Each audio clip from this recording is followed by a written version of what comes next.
দর্শক আপনারা এই মুহূর্তে দেখতে পাচ্ছেন যে পুরো টিকিট মধুমিতা হলে এক ধরনের তাণ্ডব চলতেছে। টিকিট নেই, ব্ল্যাকে টিকিট বিক্রি করার কারণে কিন্তু একেবারে পুরো মধুমিতা সিনেমা হলে এক ধরনের তাণ্ডব চলতেছে।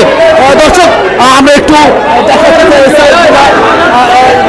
আমরা দেখতে পাচ্ছি এখানে পোস্টার কিন্তু ছিঁড়ে ফেলা হয়েছে, কারণ টিকিট পাচ্ছে না দর্শক, মূলত টিকিট পাচ্ছে না। টিকিট ব্ল্যাকে বিক্রি করার কারণে আমরা দেখতে পাচ্ছি এখানে এই যে দেখেন, মানে টিকিটের জন্য যে হাহাকার সেটি কিন্তু আমরা দেখতে পাচ্ছি।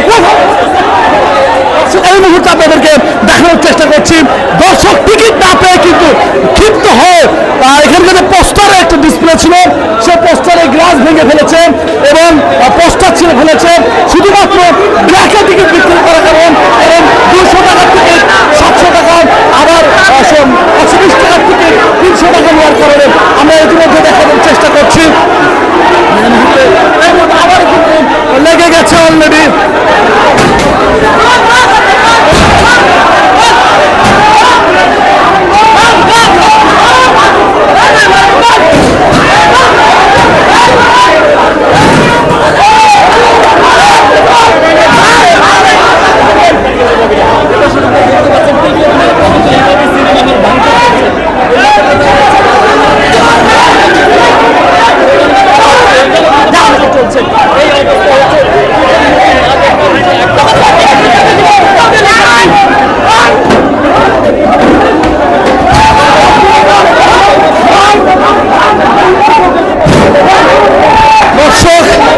টিকিট না পেয়ে উত্তেজিত হয়ে একেবারে পুরো সিনেমা হল কিন্তু লন্ডভন্ড করে যাচ্ছে।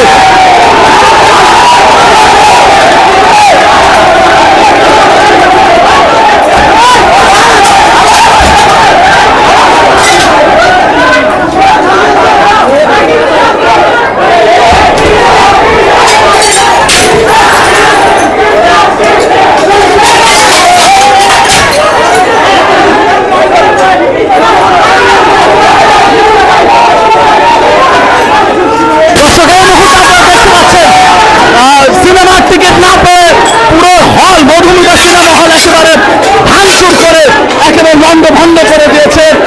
যারা সিনেমা দেখতে এসেছিলেন এখানে তারা আপনারা দেখতে পাচ্ছেন যে পুরো সিনেমা হল হয়তোবা শো অফ করে দিতে বাধ্য হবে এখানকার যারা দর্শক আছেন তারা।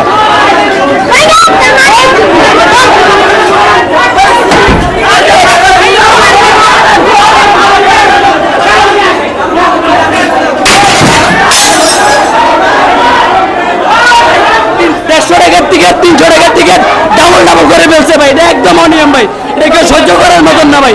আমি তো সাকিবের ভক্ত ভাই, আমি আসছি ভাই মগবাজার থেকে সিনেমা দেখার জন্য, ঠিক আছে? টিকিটের নিয়ম যেটা ওরা সেটাই রাখবে, 300 টাকার টিকিট 300 রাখবে ভাই, সে থেকে 500 টাকা কেন করবে ভাই? টিকিট কাউন্টার বন্ধ করে ব্ল্যাকে টিকিট বিক্রি করা হচ্ছে ভাই। সিনেমা হলটা আমরা ভাঙচুর কেন করবো ভাই? মানুষের দেখেন না ভাই, যে অনিয়ম করতেছে কেউ সহ্য করবে না ভাই। সবাই তো সাকিবের ভালোবাসার জন্য তো ভাই ছবি দেখতে আসছে ভাই, তাই না ভাই?